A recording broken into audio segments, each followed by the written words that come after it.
I don't think that most CEOs, as they currently operate, as they're currently incentivized, have the vaguest sense of the scale, the nature and scale of the challenge that we now face, or of the opportunities. So you need that difficult voice in the C-suite, and ideally at the board level.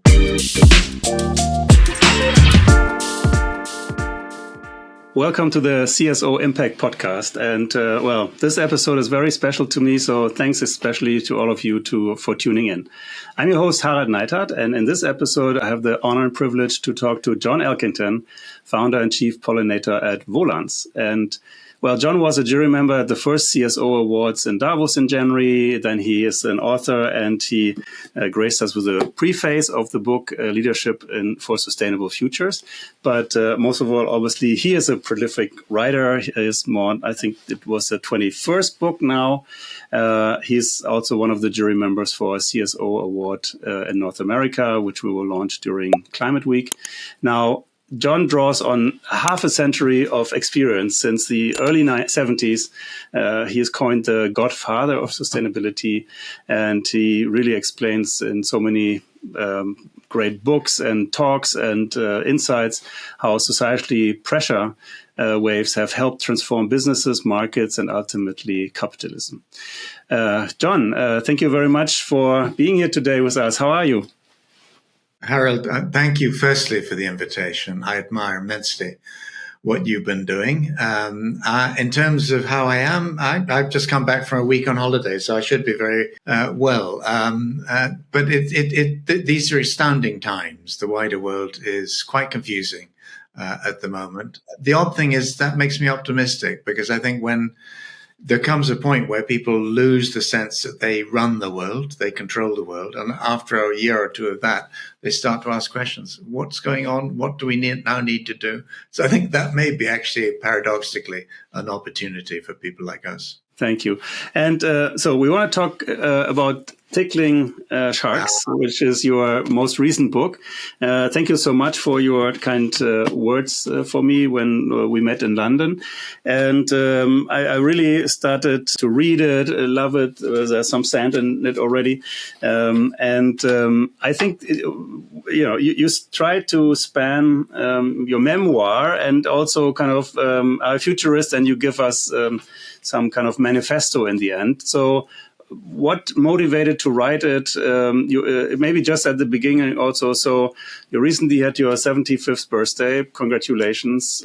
Since 50 years, you are in sustainability. And we and the industry owe so many inspirations and hard work to you to be first in many things.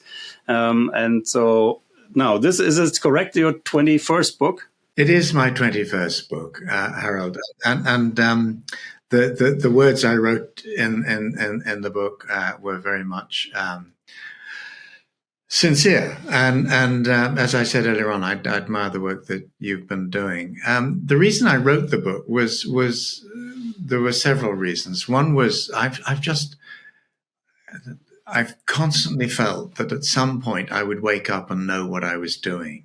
And actually the reality has been, because I like to be where I don't know what I'm meant to be doing, and I don't know how to do whatever it is that I'm meant to be doing, which means I'm much more suited to a startup environment or a period of time where people are trying to invent a new reality.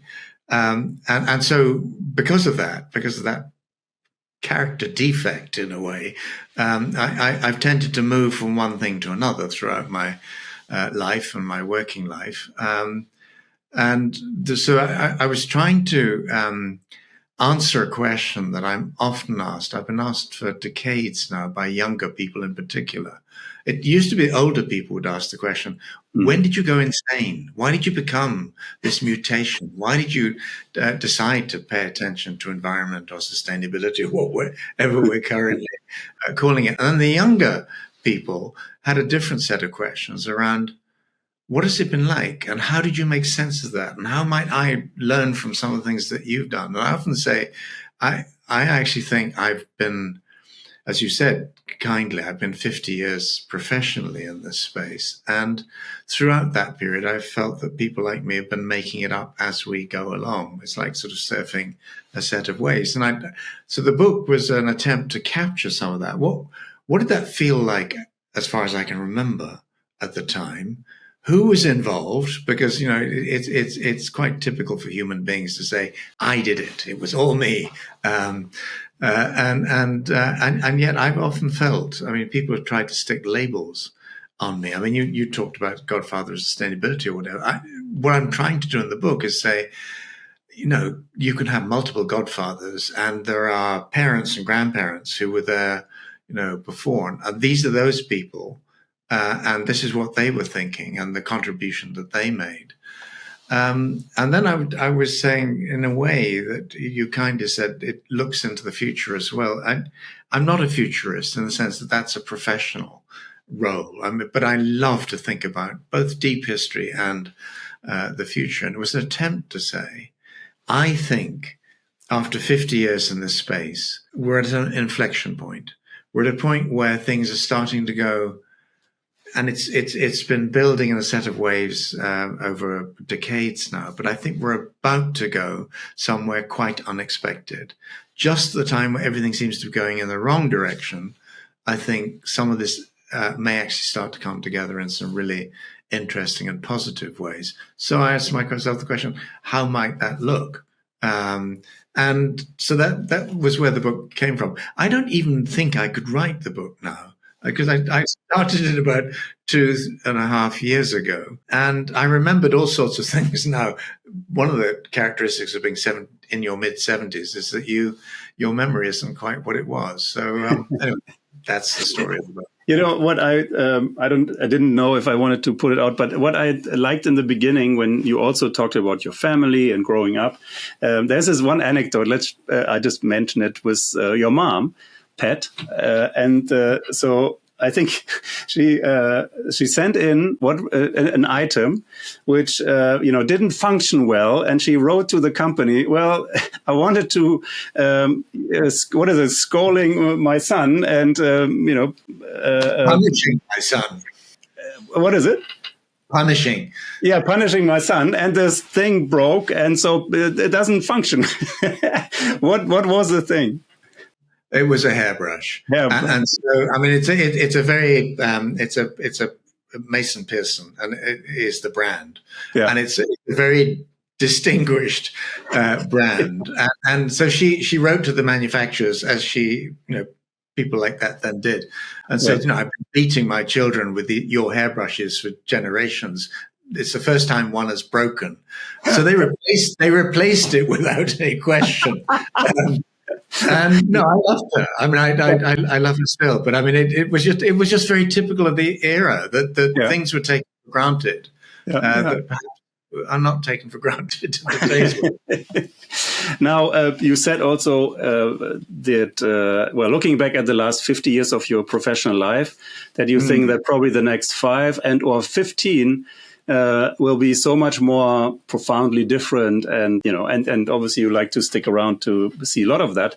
What are maybe 1 or 2 things that you see emerging? Because you have this graph where you see some patterns which are almost like this exponential curve where nothing happens, all of a sudden a lot of things appear. So what are you excited about for the next kind of 5 to 15 years?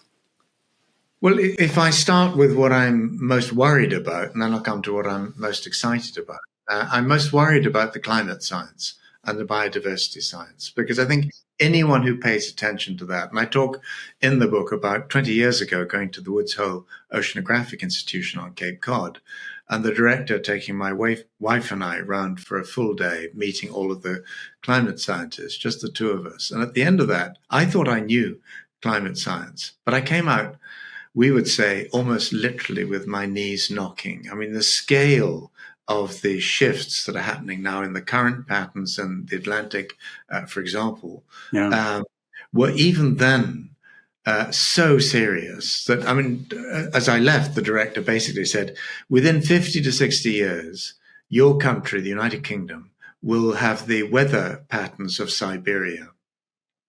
And it's taken 20 years for that sort of science to begin to surface in the global media. It's just in the last year to 18 months that some of that stuff has started to come through. So I'm really worried that we're very seriously lagging the environmental science community.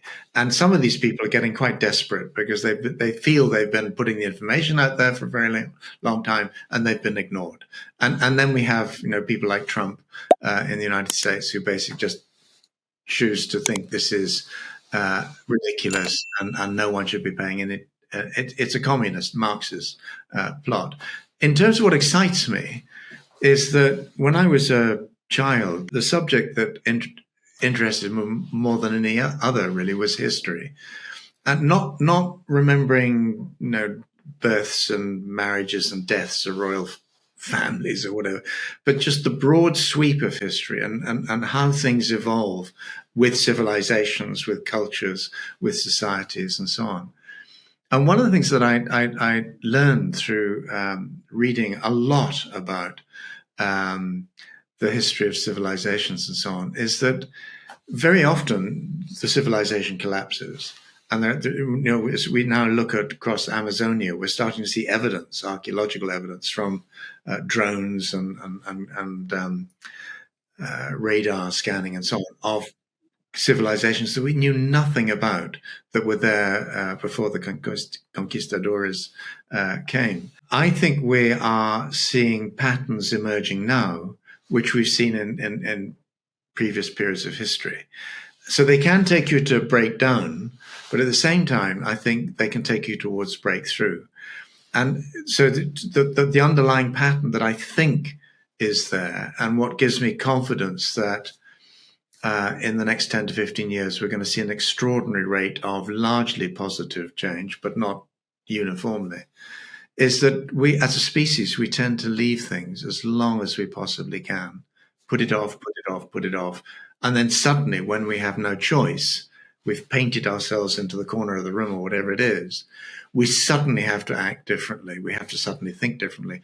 But when that happens, you have a radical shift. It's demographic, it's political, it's social, in the sense that the people who are in the old paradigm, and the work of Thomas Kuhn, which I read when I was 14, Structure of Scientific Revolutions, that thinking around paradigm shifts and how they happen was absolutely profoundly formative in my thinking. And basically what he says is that nothing seems to happen for decades and decades.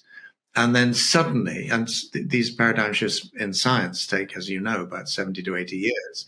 It's in the last 10 to 15 that things suddenly go berserk and go in completely unexpected directions. And the implications are that the people trapped in the old paradigm simply cannot make any sense at all of what's now coming at them. So it's much younger people. It's people on the edges of the system who start to take over. And I think that's where we are. And I just want to be around to see that. Yes. Yeah. For sure. Now, you talk about history. We got to talk about your dent in the universe and your history when 30 years ago you coined the expression the triple bottom line.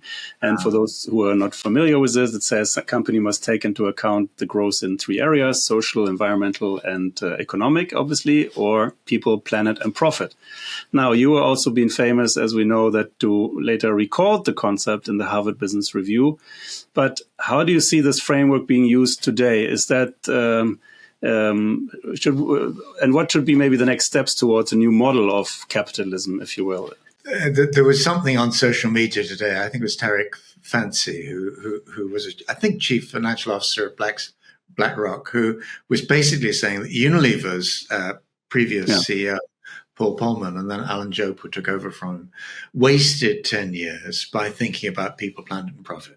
So we have to take seriously what critics of our agenda are saying. And I think he's one of the people who've popped up in recent years who do have some serious criticisms, particularly of ESG, environment, social, and governance. But to your question, when it first occurred to me in 1994, I was reacting in some ways to what was then the orthodoxy in our field, which was that people talked about eco-efficiency. How can you make or save money by doing the right thing in terms of energy efficiency, pollution control, waste management, all of that good stuff? And I'm just saying, well, actually, that's fantastic. And if you're an engineer, that makes abundant sense. But actually, if you're looking at the impact of business more generally and of markets and of capitalism, then you've got to think about, as you said, the economic impact. That's not just financial for a particular company. The social, which, companies like Walmart at that time just really didn't want to know about that side at all. And when we talk about environment, it's not just about air quality in cities, or it's not just about your emissions. It's about what's happening to the atmosphere. It's about the implications of that for the global biosphere and all the rest of it. So I recalled it simply because I felt people were using it as a trade-off mechanism, saying, well, we're making a profit. That's the economic piece. Well, no, it isn't. We're providing jobs and giving people products and services that they are prepared to pay for. That's the social piece. Well, not entirely. And then they would say, and it's a shame about the environment. Or they'd be doing the eco-efficiency piece, and they'd say it's a shame about the social side. At some stage we'll get better. And I'm saying this was never intended as a trade-off mechanism. Yeah. This was intended as a framework for thinking about how do you integrate across all of these three different dimensions. And a CEO, a friend, Patrick Thomas, who used to run Covestro, before that it was Biomaterial Sciences, so a German company. And he said, he put it really nicely. He said the spirit of the triple bottom line is that as a minimum, you perform well against two of the bottom lines, but you do not deteriorate or go backwards on the third one. So as long as people understand that, I'm perfectly happy. The product recall was simply, in Zen Buddhism, you have these sort of koans or whatever, where you shock a student or a believer or whatever, just make them think a little bit more about it. And that I think was the impact that the product recall had, although a few people who I thought would have known better thought that a product recall, and I should just say I've worked with Ford, Toyota, Volvo, these sorts of companies. A product recall is you have a perfectly good product that develops a defect. You pull it back, you fix a defect, and you put it back on the road. But some people thought this is the end of the story. It was a stupid idea. Goodbye. That wasn't my intention. We all aim to shine a light on the role of the chief sustainability officers and what we do. You will gladly help us with being part of the jury for the CSO Awards. Now, famously, you also helped to put the first CSO into office at DuPont 20 years ago. So, in your opinion, what is the role of the CSO and in changing the way maybe the companies operate? And how has that been evolving from 20 years ago to maybe now? Well, unless my memory is, again, failing me, I don't remember practically putting the first chief sustainability officer into office at DuPont, although she was somebody I knew and somebody we worked with DuPont at the time. But I see the chief sustainability officer role as incredibly important, but transitional.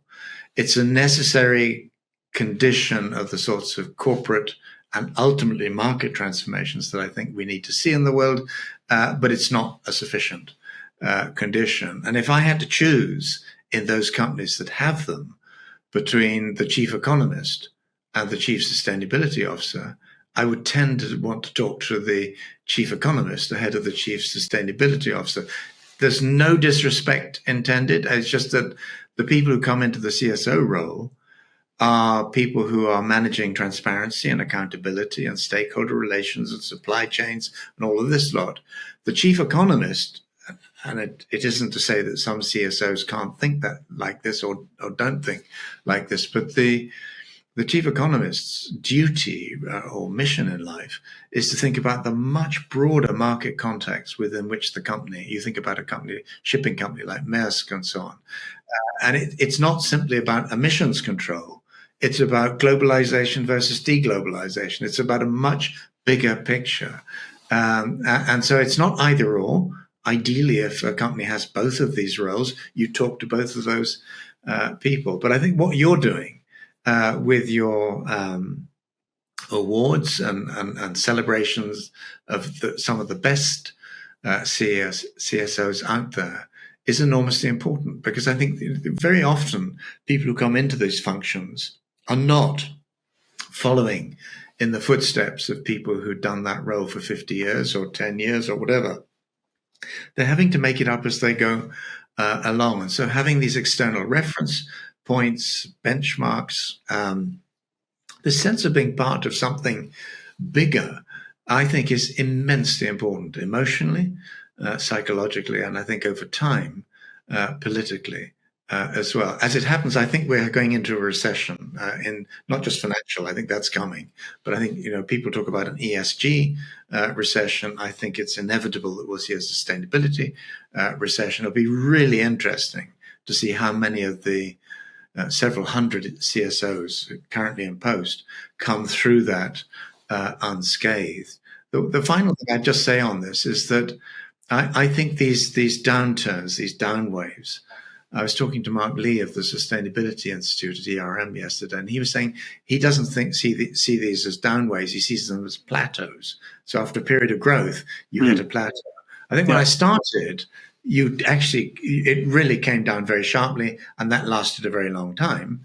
Now the gap between these sort of peak periods of activity is shrinking the whole time. But I think we are going to see. I don't think, even if Trump does not win in the United States, and I hope he doesn't. But even if he doesn't, we're still going to be stuck with a world where this agenda of ours, sustainability, ESG, I see as a slightly lesser element of all of that, will be politically contested, because they're politically important as they come into mainstream economics and economies. They're going to have a bigger and bigger and bigger impact, and people are fighting back against that.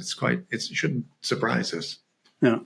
It's, what comes to mind is that AI, there's AI winters and summers and so on. And on the other hand, you have also these, let's say, an exponential curve is actually made out of a lot of S curves. So there is always that plateau, as you mentioned. So I think that's maybe a good analogy that, okay, there's another S curve coming, but we're in that, maybe, there's some transition, and that maybe is a plateau, hopefully, and not a big winter coming.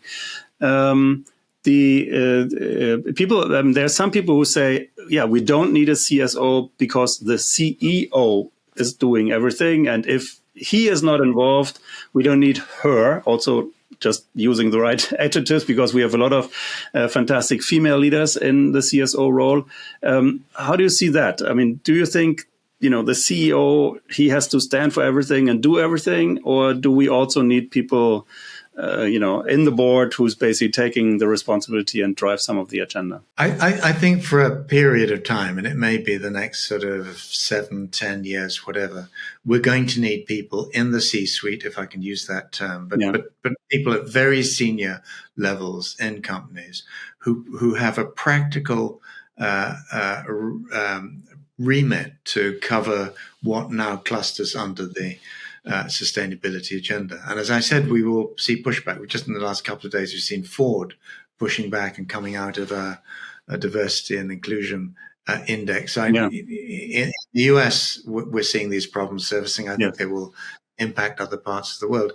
But to your question, I don't think that most CEOs, as they currently operate, as they're currently incentivized, as they have currently been trained at business schools and elsewhere, have the vaguest sense of the scale, the nature and scale of the challenge that we now face, or of the opportunities. So you need that difficult voice in the C-suite, and ideally at the board level as well.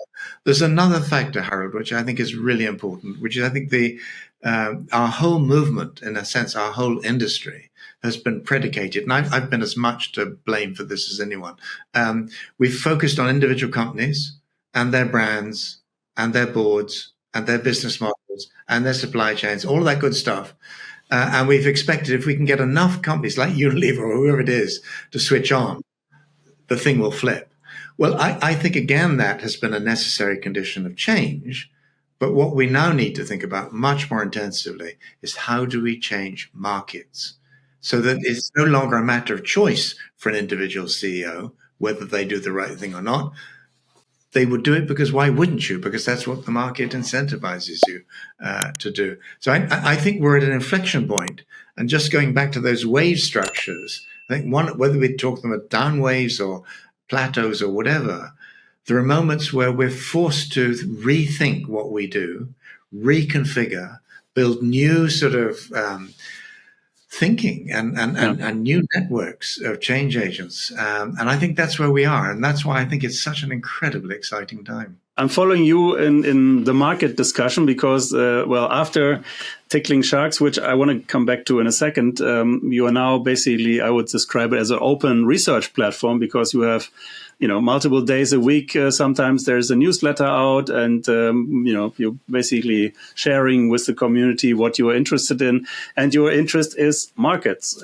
Can you tell us a little bit about how this came about and what is the particular interest going from maybe companies, economies, markets? Tell us a little bit what your understanding is of the terms and why this is the next. Thank you for the question, Harald. I mean, and I wish I totally understood the answer to your question, but I'll do my best.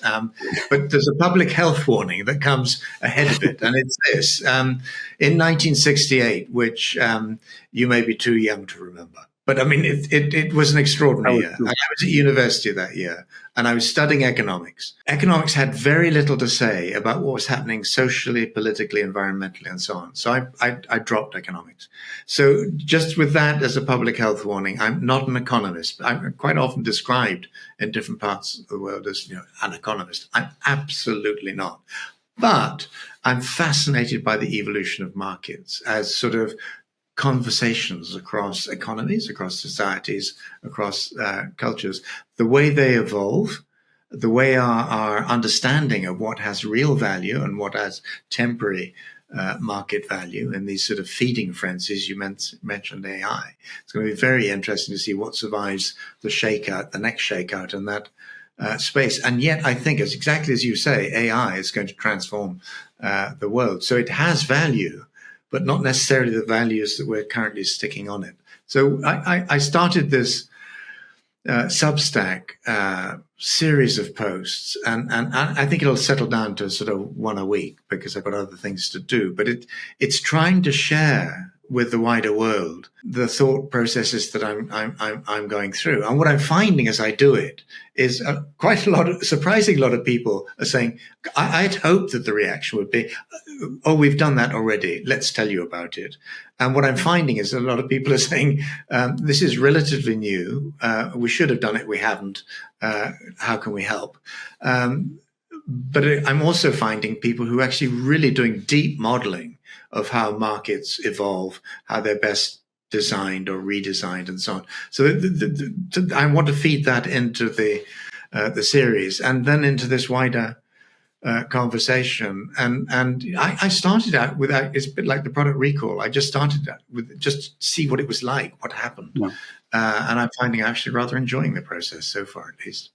No, it's great to basically see the writer writing and what's the it's actual current comments where you say, oh, this happened this week, but then there's something which is maybe a little bit more forward or backward looking. So I really thank you for sharing that openly. Now, I want to come back to just the book now, Tickling Sharks.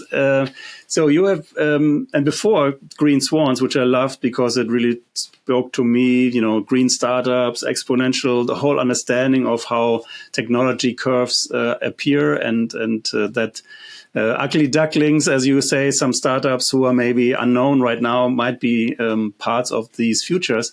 Now, you have been between the exponential potentials and possibilities, if I would say, of innovation, but also the maybe incremental steps of large corporations. And I have to talk slowly because sometimes it really takes a while.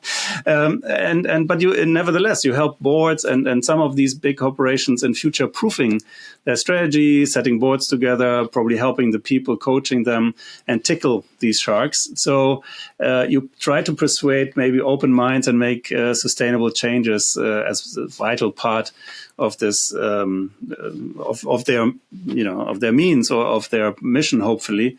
Now, in some of the recollection, what was maybe some of the difficult part of this job, and maybe a joyful part? So just a little bit of a review of the tickling shark, being in the shark tank, and sometimes maybe outside.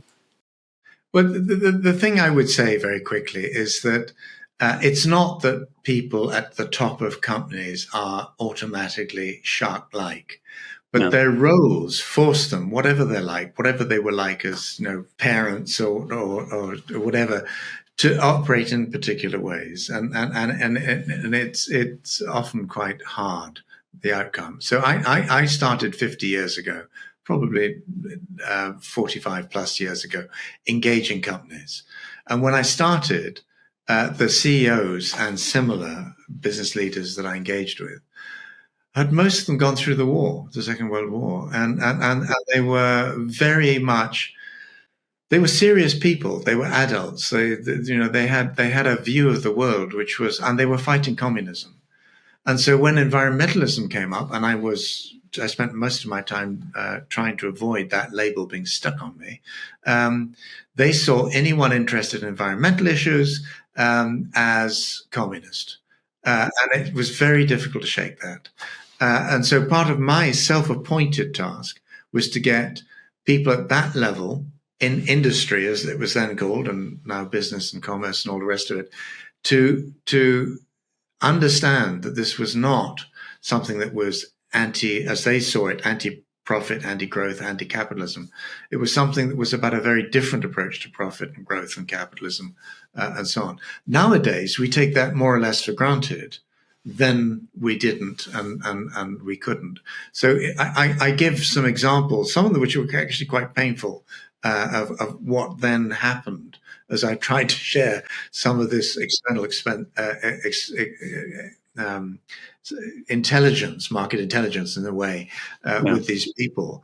Now it's a very different sort of conversation. So I know we're running out of time, so I won't go into any great detail, but I've tried in the book to be as honest and as transparent as I can be. I think some companies that I've worked with might be slightly agitated about that, but I haven't had any requests for lawyers to take the book out of the bookshops as yet, which has happened to me in the past, but not yet this time.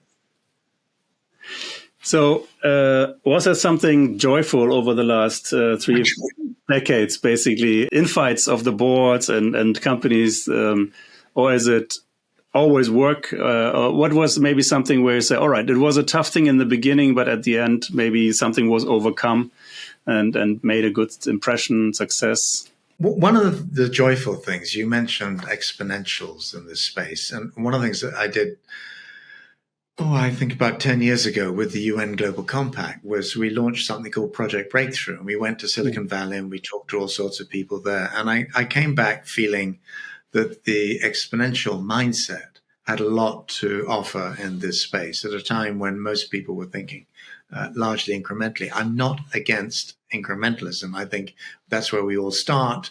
A lot of change happens at that level and scales through that route. But if you're dealing with exponential problems and challenges, you've got to have to some degree exponential solutions.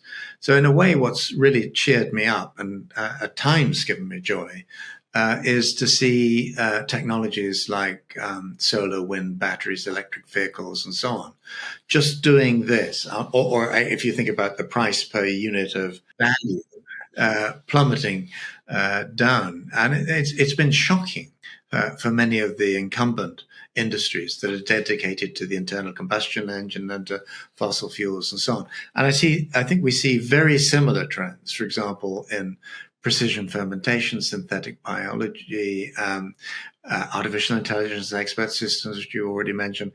And that, I happen to love science. I happen to love technology. That has given me a great deal of joy because I've had the privilege of going to see people like DeepMind and discussing AI. And I get real, I mean, it's fascinating, firstly, but you find that many of the people now who are developing these new technologies are utterly committed to our change agenda. Their future is in peril because of climate chaos and all the rest of it. So they're bought in a way that wouldn't have been true 30, 40 years ago. So I suppose that the other thing is younger people just coming in at every level, and they just think so differently. And the challenge is to keep up with them. But if we then find there are ways of working together, I love that. So I love to have a closing question. Unfortunately, we could talk forever. And maybe bringing it back from all your vast experiences and your book writings and readings and our subject of the CSO. So what kind of tips or message would you give to a CSO now? So what makes a good sustainability leader? What should they, pack in their backpack on the road for the next 5 years when they try to manage the coming white waters and or plateau and hopefully be ready for the better exponential future and desirable futures what are coming? What are some golden words and tips? You have some credo in your book, but I just leave that as a open question for you. Thank you for that. And it's a very open question, and it's a huge question. So what I'm going to offer is not golden in any sense, but it's been, I suppose, it's based on many decades of experience. So it may or may not be right. But one thing I would say is take care of yourself. It's extremely easy. And I've worked with generations of activists and campaigners, many of whom have burned themselves out emotionally, psychologically over time. The likelihood is, as things get even more challenging, chief sustainability officers will find themselves squeezed and pressured. And so I think make sure that you are having enough fun and find what you're doing interesting enough to keep the momentum in what you're doing. Second thing is it's very tempting, if you know what the future requires, to say to people what the future requires. So you basically preach, you give them the answers. And the thing that I've learned over time, but it's probably more me and my role that I'm talking to, is to ask questions. But ask questions. I was once in Cartagena, and I think I tell the story in the book with Nestle, with the CEO, the chairman, and so on of Nestle there. And Michael Porter, who was also a member of the same body I was part of, turned to me partway through the session, and he and I had fought an 18-month battle over whether creating shared value or shared value was equivalent to sustainability. I said it wasn't. He said it was. But he turned to me. He said, "You ask good questions," and I thought that was interesting because You don't ask questions because you want to show people up, as stupid. You ask questions which are asked out of genuine interest, but then which Greenpeace used to just talk about mind bombs. You put something in people's brains and it goes in quite simply. They think it's quite simple. And then it starts to work, and then it starts to expand, and it starts to raise issues that they'd never thought of. So I think take care of yourself. Ask questions more often than you provide answers.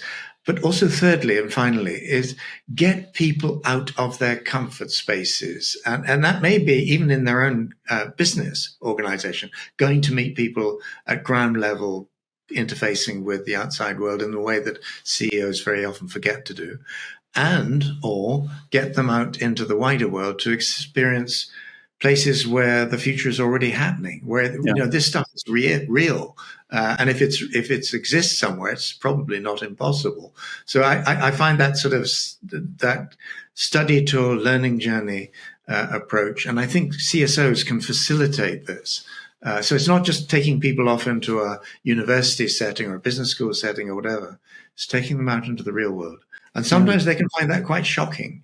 But at times, too, I think it can say they come back and think, oh, there's something here that I didn't understand, which I'm beginning to. It has implications. It has consequences. Let's think about that now. Fantastic. Thank you, John. If you want to follow up with John, read his book. I can highly recommend it. His last one and some of the older ones. And if you also like to read his preface in our book that you generously contributed, I have to say thank you. And I'm so in awe of your freshness, of your, bringing seniority, passionately curious and, bringing the voice, helping everybody, lifting the boats and be positive on the challenges ahead with your history and knowledge is just always a pleasure to be around. So thank you so much for your time and see you soon. And again, heartfelt thank you, John. Thank you. And the same, Harald, to you. Thanks very much for the opportunity. Until very soon, I hope.